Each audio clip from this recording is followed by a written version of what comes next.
అదరగొట్టే కారం రంగు రుచి ఆచి కారం పొడి.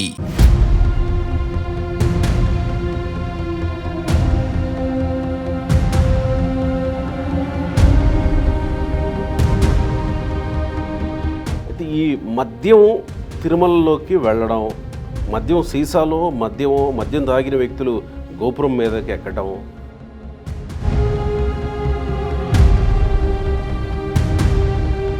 ఇంతమంది యంత్రాంగం, ఇన్ని కెమెరాలు, ఇన్ని ఉండగా మద్యం బాటిని పైకి పోయిన ఎవరు తీసుకెళ్ళి అక్కడ పెట్టారని మీరు ఒక వీడియో వేసి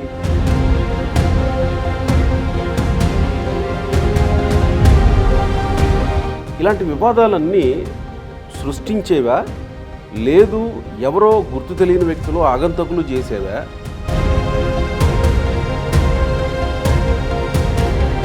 అంటే మీరు తిరుమలని వేదికగా చేసుకొని రాజకీయ ప్రచారాలు చేసుకోవడానికి మీ తప్పుల్ని, మీ అవకతవకల్ని, మీ చేతకంతనాన్ని కప్పిపుచ్చుకోవడానికి పోలీసుల మీద ప్రెజర్ చేస్తారా మీరు?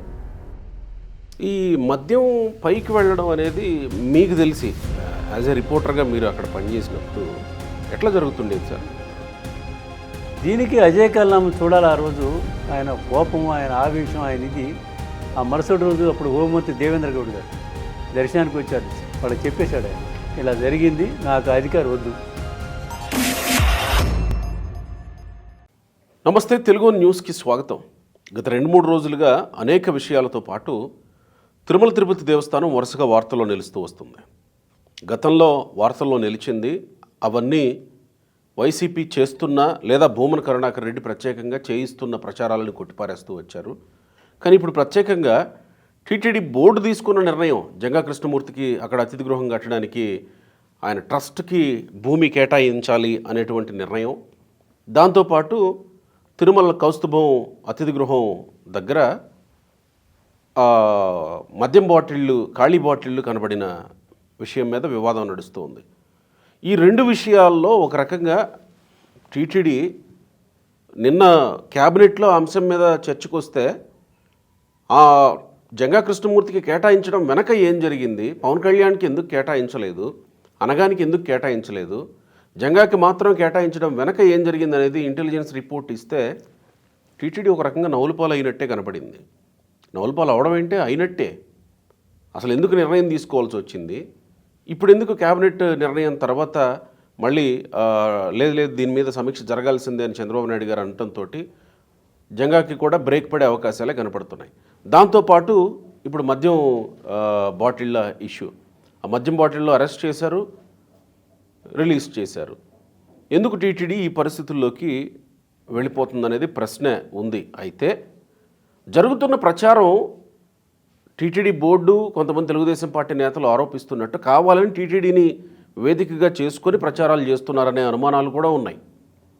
బీవీ రావు గారు సీనియర్ జర్నలిస్ట్, మనం ముందే ప్రతిసారి చెప్పుకున్నట్టే ఆయన దశాబ్దానికి పైగా ఆ ఏరియాలోనే ఈనాడు నుంచి రిపోర్టర్గా వర్క్ చేశారు. వారే మనతో ఉన్నారు. నమస్కారం రావు గారు. నమస్తే గోపి గారు. మొదట జంగా కృష్ణమూర్తిది మనం గత 2 సార్లు మాట్లాడుతూ వచ్చాం ఈ విషయం. మీరే అన్నారు బహుశా ఒకవేళ టీటీడీ బోర్డు తీసుకున్నా కానీ ప్రభుత్వం దీన్ని వ్యతిరేకించవచ్చు అని అన్నారు. అదే జరిగినట్టు కనపడింది నిన్న. ఒక రకంగా ఈ విషయంలో నవ్వులపాలు అయినట్టే కదా. ఇప్పుడు కొన్ని నిర్ణయాలు తీసుకుంటే ఇప్పుడు ఆచితూచి తీసుకోవాలండి.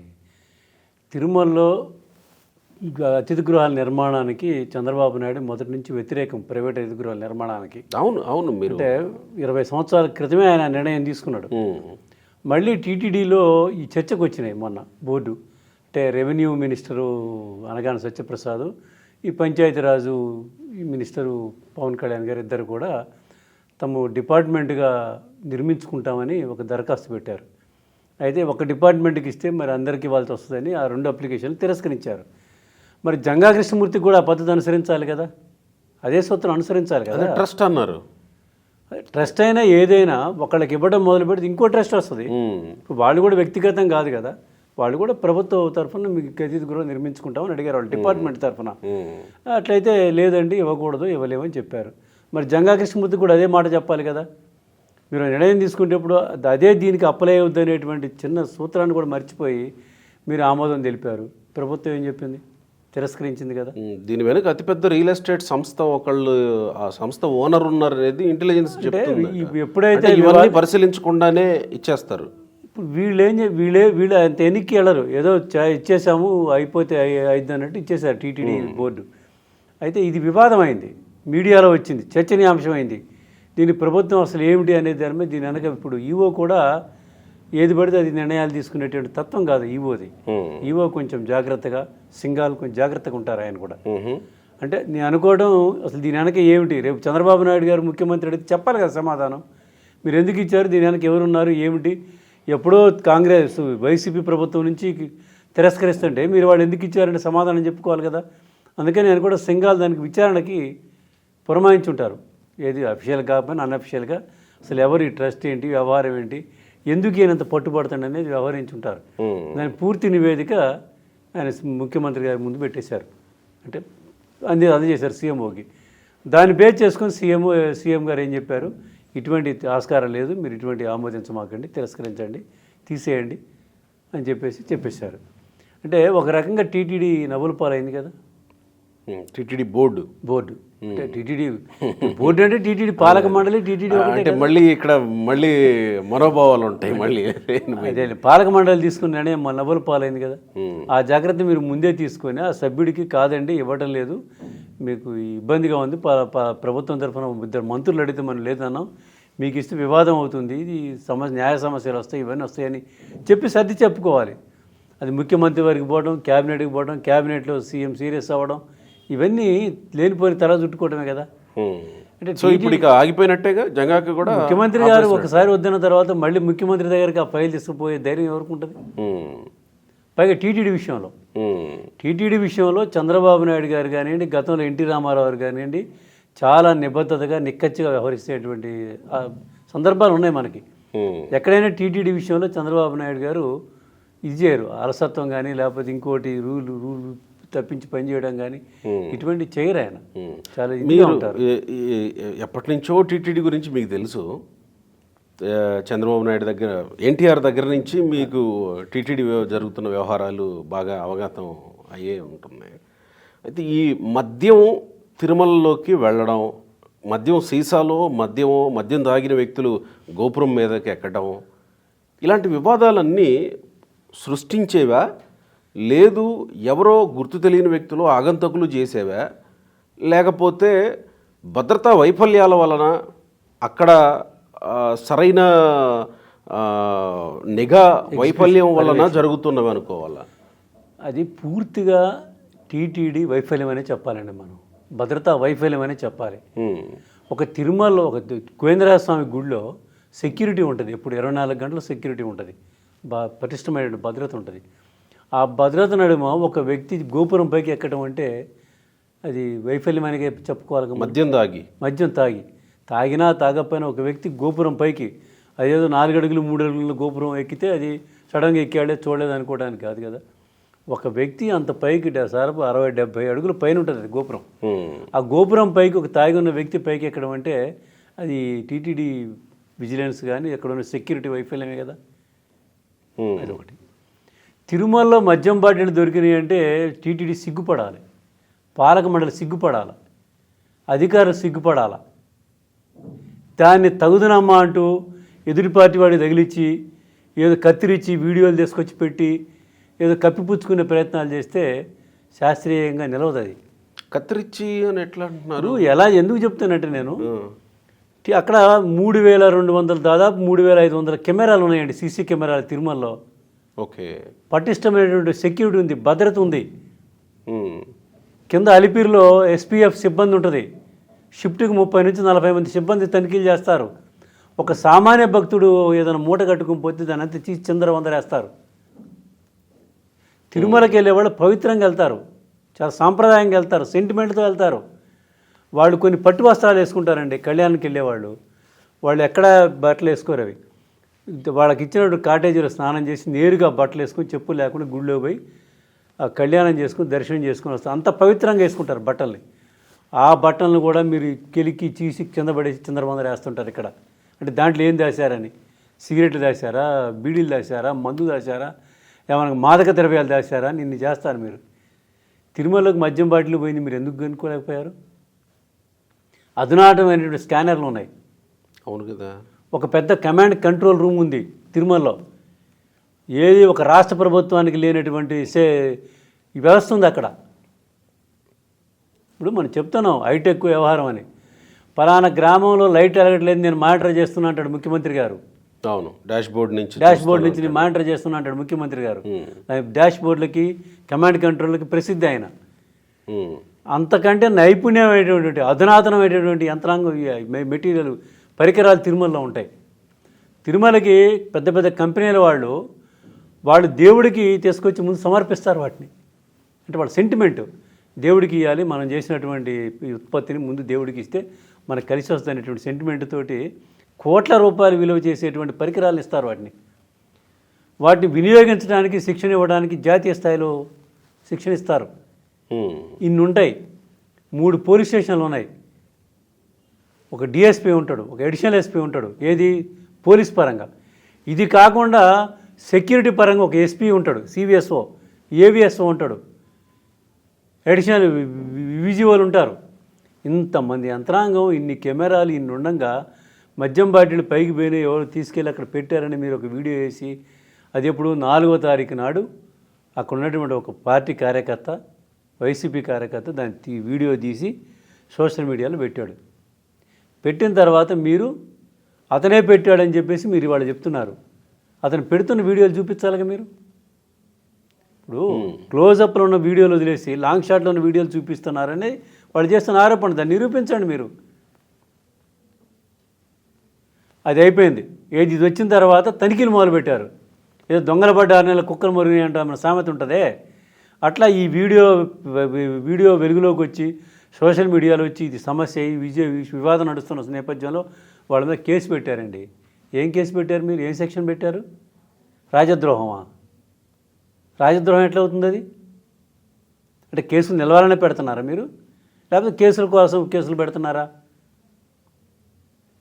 మేజిస్ట్రేట్ దగ్గర తీసుకెళ్తే ఇదేం సెక్షన్ అయ్యా, రాజద్రోహం ఎట్లా అప్లై అవుద్ది అని చెప్పేసి వాళ్ళని రిమాండ్ రిజెక్ట్ చేసి పంపించేశాడు ఇంటికి. 152 కింద. అంటే మీరు తిరుమలని వేదికగా చేసుకొని రాజకీయ ప్రచారాలు చేసుకోవడానికి, మీ తప్పుల్ని, మీ అవకతవకల్ని, మీ చేతకాంతనాన్ని కప్పిపుచ్చుకోవడానికి పోలీసుల మీద ప్రెజర్ చేస్తారా మీరు? తిరుమల బాలాజీ కాలనీలో తనిఖీలు చేస్తే 2వ రోజు 4 బస్తాలు, అంటే మనం సిమెంట్ బస్తాలు అంటుంటాం, గోతాలు, 4 బస్తాలు ఖాళీ బాటిల్స్ దొరికినాయి, మద్యం బాటిల్. 1 కాదు 2 కాదు. అది వాస్తవమేనా? వాస్తవం చెప్పింది మీరు చెప్తున్నారు. కాదు వాస్తవం. మనకు మీడియా మిత్రులు చెప్పారు. Okay okay okay. అంటే వాడు చూపించలేదు, మీడియాకి చూపిస్తే మళ్ళీ పరుగు పోద్ది కదా. అసలు తిరుమలలో నేను ఒకటి అడుగుతానండి, తిరుమలలో అధికారులు మీరు నియమించే ముందు సమర్థమైనటువంటి, రాష్ట్రంలో సమర్థమైనటువంటి అధికారులు లేరా మీకు? ఏ అధికారులు మీరు అనేది? పోలీస్ అధికారులు, విజిలెన్స్ అధికారులు కానీ, టీటీడీ ఆలయ పర్యవేక్షణ అధికారులు కానీ ఓకే మీకు అడిషనల్ ఈవో తీసుకొస్తారండి. గతంలో ఉన్నప్పుడేమో ధర్మారెడ్డి గారిని వాళ్ళు తీసుకొచ్చి పెట్టుకున్నారు, వాళ్ళకి కావాల్సిన వాళ్ళని. వీళ్ళేమో వెంకయ్య గారిని తీసుకొచ్చి పెట్టుకున్నారు, వెంకయ్య చౌదరి గారిని. మీకు ఈ వెంకయ్య చౌదరి, ధర్మారెడ్డి కాకపోతే మీకు స్థానికంగా రాష్ట్రంలో సమర్థమైనటువంటి అధికారులు మీకు పనిచేసేవాళ్ళు లేరా? వీళ్ళు సెంట్రల్ సర్వీస్ నుంచి తీసుకొచ్చుకుంటారు. మీరు ఎందుకు ఆ వైఖరి అవలంబిస్తారు మీరు? అంటే మీ రాష్ట్రంలో అనిల్ సింఘాల్ ఎక్కడి నుంచి వచ్చిన? మన స్టేట్ సర్వీస్. అతని మీద పెద్దగా ఇలాంటివి లేవు. ఎందుకంటే తిరుమల ఆలయం అడిషనల్ ఈవోనే మొత్తం తిరుమలకి అధిపతిగా ఉంటారండి. దర్శనాల విషయంలో కానీ, సెక్యూరిటీ విషయాలు కానీ, అన్ని విషయాల్లో కానీ. మీరు ప్రభుత్వం మారగానే ఎక్కడెక్కడి నుంచి పట్టుకొచ్చి అక్కడ పెట్టుకుంటారు అధికారులు. అసలు ఎందుకు ఆ దౌర్భాగ్యం? మీరు తిరుమల విషయంలో అట్లా ఎందుకు అవలంబిస్తారు? ఏ ప్రభుత్వం అయినా, జగన్మోహన్ రెడ్డి ప్రభుత్వం అయినా, చంద్రబాబు నాయుడు గారి ప్రభుత్వం అయినా, సమర్థమైనటువంటి అధికారులు మీరు అక్కడ పెడితే మీకు మంచి పేరు వస్తుంది. అవును కదా. ఒక పవిత్రమైనటువంటి స్థలం అది. కరెక్ట్. నిక్కచ్చిగా పనిచేసేటువంటి నిఖార్సైన అధికారులను పెట్టుకోండి. మీకు లాలుచే వారాలు అక్కర్లేదు కదా. ముఖ్యమంత్రి గారు దర్శనానికి వెళ్తారు, రాచమర్యాదలు చేస్తారు. మంత్రులు వెళ్తారు, రాచమర్యాదలు చేస్తారు. మీకు ఎందుకు? మీరు చెప్పిన వాళ్ళకి దర్శనాలు చేస్తారు. ఎలాగూ మీకు చెప్పితే దర్శనాలు చేయరు అధికారులు. పోనీ మీరు చట్టవిరుద్ధంగా చేయమని చెప్తారా? చేసుకోవడానికి తెచ్చిపెట్టుకుంటున్నారా వీళ్ళని? సమర్థమైనటువంటి అధికారులను పెట్టుకొని సమర్థంగా పనిచేస్తే ఆలయ పవిత్రంగా ఉంటుంది, ఇటువంటి సమస్యలు రావండి. ఇప్పుడు 3500 కెమెరాలు, సీసీ కెమెరాలు తిరుమలలో పెట్టారు. ఎందుకు లక్షల కోట్ల రూపాయలు ఖర్చు పెట్టి మీరు పెట్టి వాటి పర్యవేక్షణ ఏది? ఎట్లా వెళ్ళినాయండి? 4 బస్తాల బాటిల్, మద్యం బాటిల్ పైకి ఎట్టుకెళ్ళి అసలు కౌస్తుభంలో ఆ వైసీపీ కార్యకర్త పెట్టినది మీరు ఆరోపణ చేస్తున్నారు. అదే పైకెట్లు వెళ్ళినాయి, అసలు వైసీపీ కార్యకర్త పైకెట్లు తీసుకెళ్ళాడు అది చెప్పండి ముందు. అవును కదా. ఇవన్నీ ఒకళ్ళ మీద ఒకళ్ళు రాళ్ళు వేసుకోవడాలు, ఒకళ్ళ మీద ఒకళ్ళు దులిపేసుకోవడాలు ఇది కాదండి. నికార్సుగా నిజాయితీగా పనిచేస్తే ఆలయ పవిత్రంగా ఉంటుంది, భక్తుల మనోభావాలు దెబ్బతినకుండా ఉంటాయి. మీరు చేసే చర్యల వల్ల భక్తుల మనోభావాలు కూడా దెబ్బతింటున్నాయి. ఈ మద్యం పైకి వెళ్ళడం అనేది మీకు తెలిసి యాజ్ ఎ రిపోర్టర్గా మీరు అక్కడ పనిచేసినప్పుడు ఎట్లా జరుగుతుండేది సార్? సాధారణంగా సెక్యూరిటీ వైఫల్యం వల్లనే పోతాయండి. అది సెక్యూరిటీ వైఫల్యమా లేదా ఇంకేమన్నా అంటే సమర్పించుకొని పోతా ఉండేవాళ్ళ? అంటే సమర్పించుకో అంటే నేనే అదే మరి దానిలో బాగా సెక్యూరిటీ వైఫల్యం ఎట్లా అంటావు? ఇప్పుడు దాన్ని వైఫల్యం అనలేదు కదా. వాళ్ళు డబ్బులు ఇచ్చి పట్టపోయారు అనుకోండి, అది సెక్యూరిటీ విఫలమైనట్టే కదా మనం అనుకునేది. అంటే అంతిమంగా విఫలమైనట్టే. అక్కడ ఉన్న వాళ్ళు ఏదో కక్కుర్తి పడి ఒక భక్తుడు ఆలయంలో పోతుంటే అండి మొత్తం ఇప్పేసి చూస్తారు మీరు, అన్ని తనిఖీలు చేస్తారు మీరు. తిరుమలలో ఎయిర్పోర్ట్లో ఉండేటువంటి అధునాతనమైనటువంటి స్కానర్లు ఎలా ఉన్నాయి, తిరుమల అట్లా ఉన్నాయండి స్కానర్లు. అంటే కొన్ని సందర్భాల్లో 2-3 సార్లు ఒక నెలలో 2-3 సార్లు భక్తుడు అయితే కూడా ఆ స్కానర్ నుంచి పోతే ఆరోగ్యం దెబ్బతింటుందని కూడా చెప్పేవాళ్ళు. అంటే అంత పవర్ఫుల్ స్కానర్లు అవి. అటువంటి స్కానర్లు ఉంటాయి. మీరు ఆలయంలో కెమెరాలు పట్టుకుని పోవడం ఇవన్నీ ఎట్లా అవుతుంది, ఎట్లా సాధ్యం అవుతాయి? ఎక్కడో వచ్చాడు లాలూచి వారు నడిస్తేనే కదా. మీరు లాలూచి పడినటువంటి అధికారులు మీరు చర్యలు తీసుకోరు మీరు. ఇప్పుడు ఇవాళ మద్యం బాటిల్ నేను దొరికినాయండి, కొండ మీద తీసుకుపోయి వైసీపీ కార్యకర్త పెట్టినని మీరు చెప్తున్నారు. ఏ అధికారి మీద మీరు చర్య తీసుకున్నారా ఇప్పటి వరకు? తీసుకోవాలి కదా. ఎట్ల పోయినాయి పైకి? రైట్. అంటే ఇవన్నీ ఒకసారి మనం లాలూచి పడి దిగజారితే వ్యవస్థ మొత్తం పాడైపోద్దండి. అది మీరు బయట ప్రభుత్వ కార్యాలయాలను ఇంకెక్కడో ఏమైనా చేయండి, కానీ ఆలయం దగ్గరికి వచ్చేటప్పుడు మీరు నికార్సుగా ఉండకపోతే భక్తుల మనోభావాలు దెబ్బతింటాయి. భూమన ప్రతిసారి చెప్పేది మా సైన్యం ఉంది, 2000 మంది మా వాళ్ళు ఉన్నారు అక్కడ, ప్రతి క్షణం మాకు తెలుస్తూ ఉంటుంది అని భూమన అంటూ ఉంటాడు. అంటే సహజంగా అనుమానం ఏమొస్తుంది అంటే వీళ్ళ మనుషులే చేస్తున్నారా ఇక్కడ అని చెప్పడానికి ఉపయోగపడుతుంది అది. నేనేదండి ఇప్పుడు భూమన కరుణాకర్ చెప్తున్నాడండి, అంటే తను ఉన్నప్పుడు ఉద్యోగాలు ఇచ్చిన వాళ్ళు లేకపోతే తనకు అభిమానంగా ఉన్నవాళ్ళు, ఎందుకంటే తన స్థానికుడు. ఇప్పుడు బిఆర్ నాయుడు అనే వ్యక్తి హైదరాబాద్కు సెటిల్ అయ్యి ఇప్పుడు చైర్మన్కి వెళ్ళిపోయారు, కానీ కరుణాకర్ రెడ్డి స్థానికుడు, అక్కడ స్థానికంగా ఉన్నాడు, ఆయనకి అందరికీ పరిచయాలు ఉంటాయి. ఇప్పుడు మీడియాకి సమాచారం ఎలా వస్తుంది మిత్రమా? సమాచారం వస్తుంది కదా, వస్తుంది కదా. మరి అట్లే చెప్తారు ప్రతిపక్షం వాళ్ళకు కూడా, అలా జరుగుతుంది సార్, ఇట్లా జరుగుతుంది, ఇట్లా అవుతుంది అని చెప్పేవాళ్ళు ఉంటారు. ఎవరు చెప్పేవాళ్ళు వాళ్ళు ఉంటారు. కాకపోతే కరుణాకర్ రెడ్డి ఏంటంటే గంభీరంగా నాకు నా సైన్యం 2000 ఉంది 3000 ఉంది అని చెప్పడం వల్ల ఉద్దేశం ఏంటంటే మాకు సమాచారం వస్తుంది అని చెప్తున్నాడు ఆయన. మీరు తప్పు చేయమే, అక్కడ సమాచారం ఎందుకు పోతే అసలు చెప్పడానికి సమాచారం ఏముంటుందండి? మంచి జరిగితే ఇప్పుడు ఆ మద్యం బాటిల్స్ ఆడున్నాయి, వాళ్ళ కార్యకర్త వీడియో తీశాడు పెట్టాడు, అసలు మద్యం బాటిల్ ఆడు లేకపోతే అసలు వీడియో ఎక్కడిది, ఇష్యూ ఎక్కడిది, వివాదం ఉండదు కదా.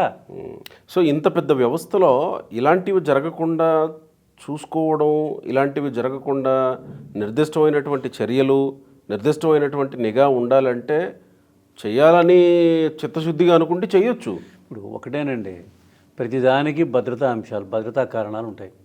భద్రత పటిష్టంగా ఉంటే భద్రతాధికారులు, విజిలెన్స్ అధికారులు యాక్టివ్గా పనిచేస్తే ఇటువంటివి ఉండవు. తర్వాత ఒక సంఘటన జరిగిన తర్వాత దానికి వెంబడి చర్య ఉండాలి. దానికి రైట్ చర్య ఉన్నప్పుడు ఇంకోసారికి ఆ తప్పు దొరలదు, ఇంకో అవకాశం ఉండదు. ఏంటి మనం చూస్తూనే ఉన్నాం, పరకామణిలో చోరీ జరిగితే ఎప్పుడో జరిగిన చోరీకి ఇప్పటి వరకు అతిగతి లేకుండా పోతుంది. ఆ ఏవిఎస్ఓ కూడా చనిపోయాడు అనుమానాస్పద స్థితిలో. అతను చనిపోవడం కదండి, ఇప్పుడు అధికారంలో రాకముందు తెలుగుదేశం నాయకులు ఏం చెప్పారు, శ్రీవాణి పథకం వల్ల కోట్లు దుర్వినియోగం జరుగుతుంది, దాన్ని అంతు తెలుస్తుంది, దాన్ని ఇంకొంచెం ఇది చేసి కొనసాగిస్తున్నారు. అంటే మీరు ఏం చెప్తున్నారు? మీ ఆరోపణలను రాజకీయ ఆరోపణలు కట్టలే, వాస్తవాలకు విరుద్ధంగా ఉండాలి మీ ఆరోపణలు. ప్రజలు నమ్ముతారా మిమ్మల్ని? ఒక తప్పు జరిగినప్పుడు ఆ తప్పుని ఎమ్మటే విచారణ జరిపించి తక్షణమే దాని మీద సంబంధించిన అధికారుల మీద చర్యలు తీసుకొని ఆ పొరపాటున సరిదిద్దే ఇది చేస్తే బాగుంటుంది. ఇప్పుడు మొన్న వైకుంఠ ఏకాదశి జరిగింది, అంతకుముందు తిరుపతిలో పెట్టినప్పుడు 6 చనిపోయారు, తొక్కిసలాట జరిగింది. ఈసారి ముందు జాగ్రత్త చర్యలు తీసుకున్నారు, బాగా చేశారు, అభినందించారు అందరూ మిమ్మల్ని. అదే విషయంలో సెక్యూరిటీ పరంగా కూడా ఎందుకు తీసుకోరు మీరు? రైట్. ఇటువంటి తీసుకుంటే సమర్థమైనటువంటి అధికారులను పెట్టుకోవాలి. ఏదో నావాడు నీవాడు, నా పార్టీ నీ పార్టీ, నీ మతం నా కులం ఇవన్నీ కాకుండా సమర్థులైనటువంటి అధికారులను ఎంపిక చేసుకొని కీలక స్థానాల్లో వాళ్ళని పెట్టుకుంటే తిరుమల పవిత్రతను కాపాడవచ్చు, భద్రతను కాపాడవచ్చు, తిరుమల ప్రతిష్ట మరికొంత పెంచవచ్చు. ఈ వైపుగా ప్రభుత్వం చర్యలు తీసుకుంటే మనకు అందరికీ బాగుంటుంది. సెక్యూరిటీకి కానీ పరిపాలనకు కానీ సమర్థులైన అధికారులను నియమించుకోవడం అనేది చేసుకుంటే తిరుమల వివాదాలు ఉండవండి. గతంలో కాంగ్రెస్ ప్రభుత్వంలో తిరుమలకి జేఈఓగా ఒక అధికారిని తీసుకొచ్చారు సెంట్రల్ సర్వీసెస్ నుంచి. అతను తీసుకొస్తుంటే అప్పుడు ఈఓగా ఉన్నటువంటి అధికారి సీనియర్ ఐఏఎస్ ఆఫీసర్ అతను వస్తే చైర్మన్ అతను కలిసి తిరుమలలో చేసేటువంటి అవినీతి అక్రమాలు దందాల వల్ల తిరుమల పవిత్రత దెబ్బతింటుందని ఆయన హుటాహుటిని పరిగెత్తుకొచ్చి హైదరాబాద్ వచ్చాడు. వచ్చి సిఎస్ని కలిసి సార్ ఏమిటి ఎవరిని తెస్తున్నారట ఏంటి అంటే నాకేం తెలియదని ఆయన అంటే కాదు నాకు మంచి ఆఫీసర్ కావాలి, తిరుపతికి కావాలి, తిరుమల పవిత్రత కాపాడటానికి ఒక మంచి సిన్సియర్ ఆఫీసర్ కావాలని గొడవ చేశాడు ఆయన. పేర్లు చెప్పుకోవచ్చా? అభ్యంతరం అజయ్ కలాం గారు మోహన్ కంద గారి దగ్గరికి వచ్చారు. అప్పుడు సిఎస్ మోహన్ కంద గారు వచ్చి ఎవరిని వద్దని ధర్మారెడ్డిని సెంట్రల్ సర్వీస్ నుంచి సుబ్రహ్మరెడ్డి గారు పట్టుకొస్తున్నాడు జైఓగా. ఓకే ఓకే ఓకే అంటే ధర్మారెడ్డి అంటే తెలియదు, అప్పటికి ధర్మారెడ్డి ఎవరో తెలియదు, ఏం తెలియదు అజయ్ కలాం గారికి. కాకపోతే ఏంటంటే సుబ్రహ్మరెడ్డి గారు ఇంట్రెస్ట్గా పట్టుకొస్తున్నాడు కాబట్టి ఇది ఏమైనా చెడు మార్గం పట్టుద్దేమో, ఇది అవుతుందేమో, వివాదాలు అవుతాయేమోనని అజయ్ కలాం గారు ముందుగానే మేలుకొని హైదరాబాద్ పరిగెత్తుకొచ్చి సిఎస్ని కలిశాడు. మోహన్ కంద గారు అప్పుడు సిఎస్. ఓకే ఓకే కలిసి ఇట్లా ఉంది పరిస్థితి, నాకు మంచి ఆఫీసర్ కావాలి, హ్యాండ్ కావాలని అంటే ఆయన నేను ఎవరిని చూశాను నాకు తెలియదంటే లేదు కాదు అంటే అప్పుడు బయట శ్రీకాంత్ గారు అని ఉండేవాడు senior IAS junior IAS CS గారి దగ్గర. నువ్వు ఆయనతో మాట్లాడుకోపో, ఆయన చూపిస్తాడు పో అంటే అప్పుడు ముక్తేశ్వరరావు అని ముక్తేశ్వరరావు అని నందివెలుగు ముక్తేశ్వరరావు గారు, ఆయన ఐఏఎస్ కన్ఫర్డ్ ఐఏఎస్ ఆఫీసర్, ఆయనైతే శ్రీశైలం పనిచేస్తారని చెప్పారు. పాప ఆయన్ని అజయ్ కలాం గారు ఎంటబడి తీసుకొని తిరుమల జేఈఓగా వేసుకొని వచ్చాడు. అయితే ఉత్తర్వుల్లో టీటీడీ జేఈఓ అని ఇచ్చారు. సో ముక్తేశ్వరరావు ఒక 6 రోజుల పైన పనిచేశాడు. కానీ ప్రభుత్వం తలుసుకుంటే రాజు తలుసుకుంటే దెబ్బలకు కొదవా అన్నట్టు ప్రభుత్వం తలుసుకుంటే ఏదైనా ఆగదు కదా. ముక్తేశ్వరరావుని కిందికి దింపారు, ధర్మారెడ్డి గారిని పైన ఉంచారు. ఓహో, పైగా సుబ్రహ్మరెడ్డి అంటే అప్పట్లో ఏమనుకుంటే అది జరిపించుకునేవాడు. టీటీడీ చైర్మనే అప్పుడు కరుణాకర్ రెడ్డి గారు ఆ చైర్మన్ పదవి కావాలని రాజశేఖర రెడ్డి గారి దగ్గర పట్టుబట్టాడు. పట్టుబడితే సుబ్బరామరెడ్డి గారు సోనియా గాంధీతో చెప్పించుకొని అపాయింట్ చేయించుకున్నాడు దాన్ని. ఎవరిని? తను సుబ్బరామరెడ్డి గారిని తనే చైర్మన్గా సోనియా గాంధీ దగ్గర నుంచి రికమెండ్ చేయించుకున్నాడు. పాపం రాజశేఖర రెడ్డి గారు చెప్పేశారు, వదిలేవా ఆయన మేడం దగ్గర నుంచి చెప్పిస్తున్నాడు, నువ్వు కరుణాకర్ నీకు తుడా చైర్మన్ ఇస్తాను. తుడా చైర్మన్ అంటే కూడా అది ఒకటే. పాపం రాజశేఖర రెడ్డి గారికి ఆ రోజుల్లో టీటీడీ చైర్మన్కి తుడా చైర్మన్కి పాపం పెద్ద వ్యత్యాసం ఉండేది, తెలిసేది కదా ఆయనకి.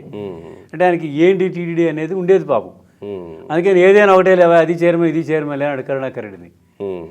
ఆ తర్వాత జరిగిన పరిణామాల్లో తుడా చైర్మన్ కూడా ఎక్స్ అఫీషియో సభ్యుడిగా చేశారు కరుణాకర్ రెడ్డి గారు. అప్పటి నుంచే జరిగింది.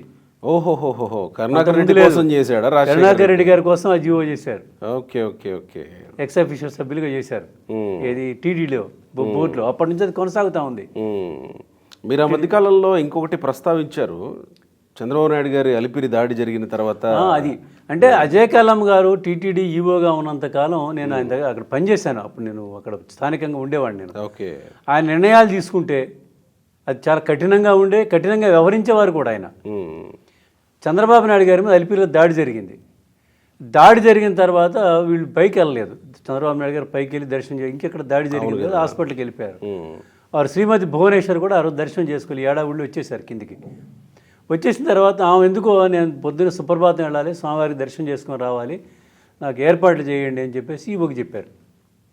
ఈవో ఏం చేశాడు, అక్కడ ఉన్నటువంటి ఆ రోజు ఉన్నటువంటి సిబిఎస్ఓకి చెప్పారు, మేడం దర్శనానికి వస్తారు, మీరు అలిపిరికి వచ్చి ఆమెను తీసుకెళ్ళి దర్శనం చేయించి పంపించండి, ఇష్యూ జరిగింది, అలిపిరిలో ఘాట్లో ఎవరు నిల్వ చేయట్లేదు ఈ ఇన్సిడెంట్ జరిగిన తర్వాత, అందుకని మీరు దగ్గర నుండి తీసుకెళ్ళి చేయించండి అని చెప్పాడు. పాపం చెప్పారు ఆయన అజయ్ కలాం.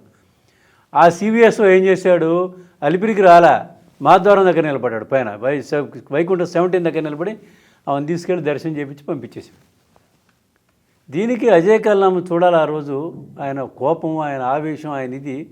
ఆ మరుసటి రోజు అప్పుడు హోంమంత్రి దేవేంద్ర గౌడ్ గారు దర్శనానికి వచ్చారు, స్టాఫ్ పోలీస్ ఆఫీసర్స్ అంతా వచ్చారు, వాళ్ళు చెప్పేశాడు ఆయన ఇలా జరిగింది, నాకు అధికారి వద్దు, ఓకే. బదిలీ చేయండి, నాకు పనిచేసే అధికారులు కావాలి, ఇక్కడ పైరవీలు చేసేవాళ్ళు వద్దని చెప్పేసి ట్రాన్స్ఫర్ చేయించాడు ఆయన్ని.